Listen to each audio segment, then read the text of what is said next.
Marseille. Cet homme est détective privé, il s'appelle Boniface Alfonsi. Son quotidien se résume en 3 mots, planque, enquête et filature. Pour comprendre son rôle, son domaine d'intervention et ses limites, nous avons suivi Boniface Alfonsi au cours de sa dernière enquête.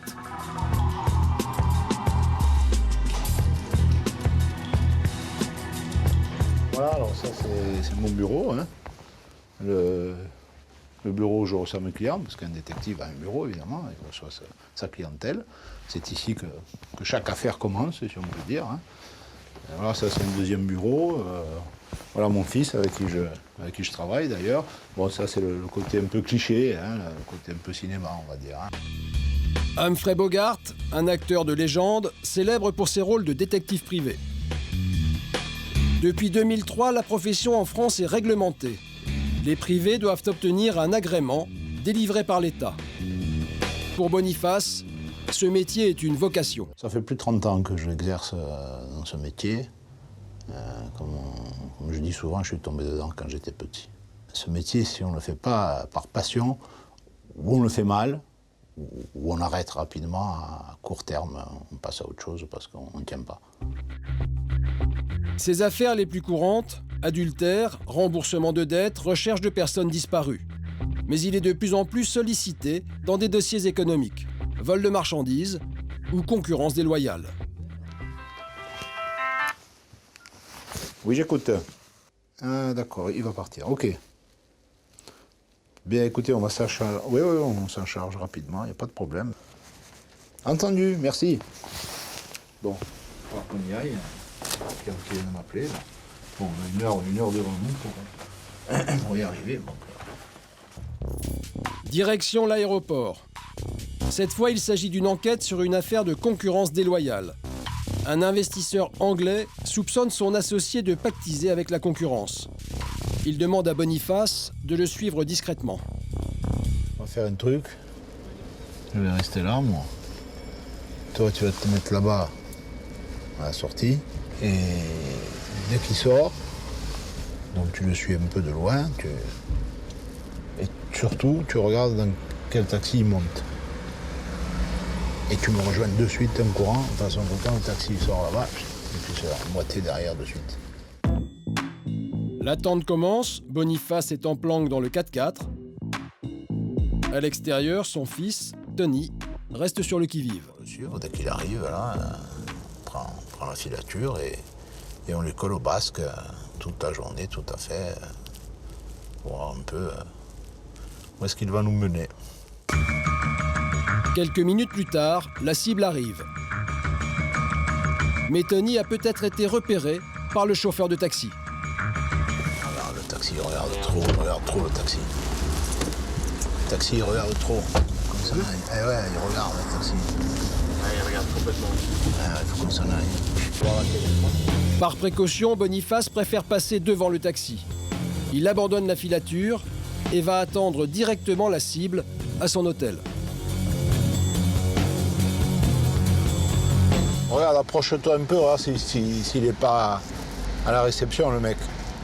Ah, il vient juste d'arriver? Bon, ça va, impeccable. Bon, mais tu attends qu'il ressorte. Ah, déjà? Oh, putain.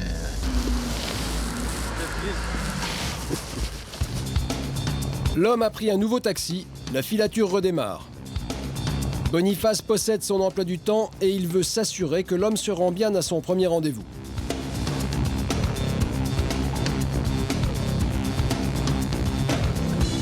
Ah, putain, il va remonter la rue de Rome, c'est réservé qu'au taxi. Merde. Eh ouais. Boniface récupère la filature un peu plus loin. L'homme qu'il suive a rendez-vous dans cette ville-là. Qui va-t-il rencontrer? Tony prend quelques photos, mais le businessman repart déjà, cette fois à pied. Tony le suit discrètement. Là, il descend la rue de Rome, toujours? Ouais. Bon, tiens-le bien. La filature est sans doute la discipline la plus délicate pour les privés. La moindre maladresse et toute l'enquête peut échouer. On évite évidemment, comme toujours, de se retrouver trop souvent face à lui ou dans son regard, quoi, de ne pas croiser son regard. Alors pour l'instant, il a fait ses rendez-vous normaux qui étaient prévus, hein. Donc tout est OK. Mais dans quelques secondes, Boniface va se faire une frayeur. Tiens, justement. Oh là là, ça me parle du long, il ne faut pas s'approcher trop. Heureusement qu'il n'est pas méfiant parce que sinon on était mort. Il était en train de dire justement qu'il ne fallait pas trop s'approcher de la cible, comme on appelle nous, et paf, il nous a pété la figure la cible. Pour l'Anglais, la journée touche à sa fin, il rentre à son hôtel. Va-t-il en sortir? Boniface commence à planquer, toujours prêt à repartir. Quand on est en planque, bien entendu, on a toujours le matériel à portée de main, si au cas il y aurait quelque chose à faire, hein, photo, filmer, hein, donc on a toujours le caméscope évidemment, hein, ça c'est le téléphone portable qui fait des photos aussi évidemment, hein, ça peut, les jumelles évidemment ça permet de voir loin, et puis au cas où il faille descendre et se rapprocher ou rentrer quelque part, on a la caméra cachée, hein, comme cache, hein. Voilà.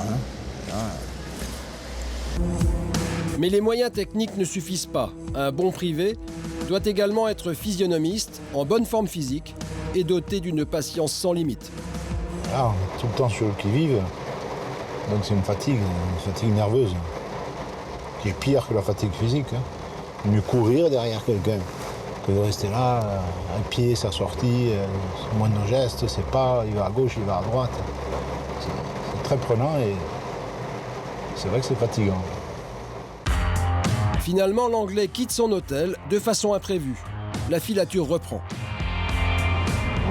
Il cherche un truc, il cherche une adresse. Attention, parce que là, c'est pas vraiment prévu ce rendez-vous, donc on ne sait pas. Hein. Attention surtout de ne pas le perdre. Hein. Colle-le un peu s'il faut, hein, mais je ne le vois plus là, moi. C'est ça qu'on cherche, hein, le rendez-vous pas prévu avec quelqu'un de la concurrence. Ouais, je le vois pas arriver sur moi, comment ça se fait? Ah, il s'est arrêté là, je sais pas s'il m'a vu ou quoi, Oh, il s'est arrêté là. Et il est devant le bar là. Dehors, sous la pluie? Ouais, il s'est mis à l'abri là. Il y a un Irish pub. Ouais, le mec, visiblement, il attend quelqu'un là. Hein. Ouais. Donc il faut à tout prix que tu arrives à faire des photos quand il y a l'autre qui arrive. Hein.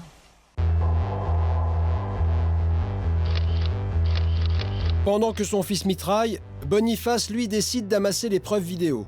Preuves qui pourront s'avérer utiles pour la suite de l'affaire. Tu les as tous les deux ensemble sur la photo? Bon, nickel. Bon, il va falloir voir un peu comment ça se présente à l'intérieur, si on peut... Ouais, ça tournait, donc j'ai vu quand tu touches la main, normalement, il n'y a pas de... La filature continue en caméra cachée à l'intérieur du pub.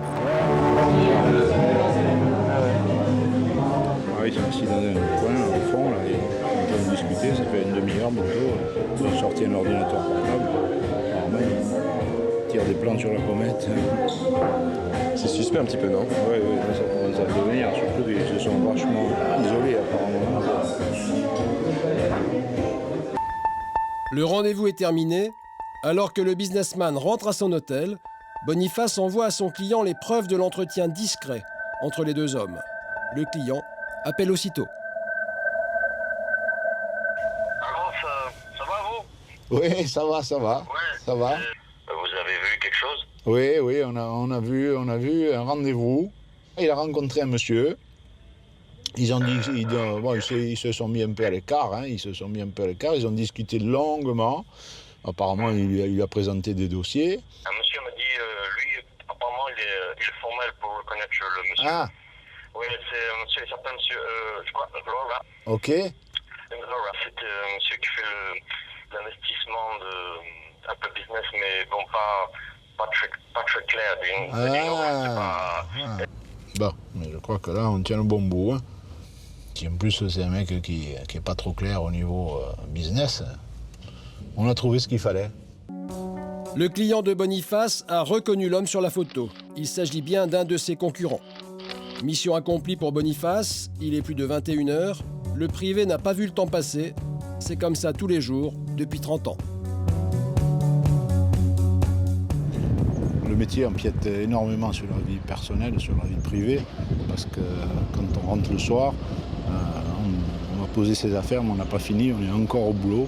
Et dans la tête, on est en train de réfléchir à la nouvelle affaire qui va commencer le lendemain ou à celle qu'on n'a pas réussi aujourd'hui, comment on va faire demain pour la réussir.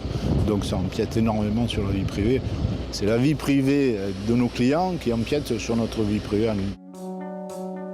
Mais Boniface repart déjà sur une nouvelle enquête.